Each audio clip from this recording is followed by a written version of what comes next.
والشمس وضحاها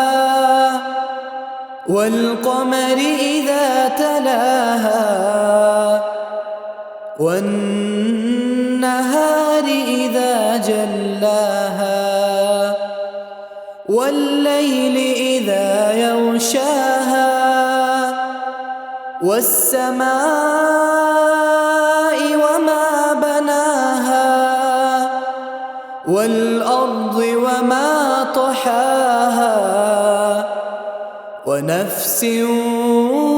وما سواها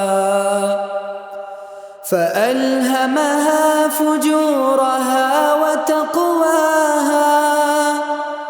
قد أفلح من زكاها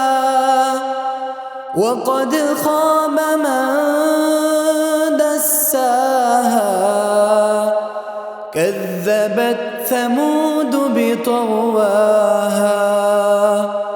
إذ انبعث أشقاها فقال لهم رسول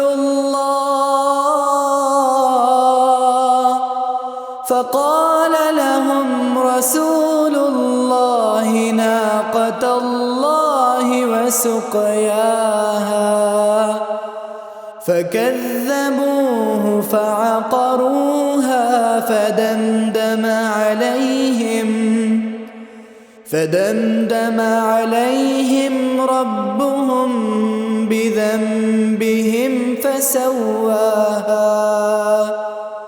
ولا يخاف عقباها.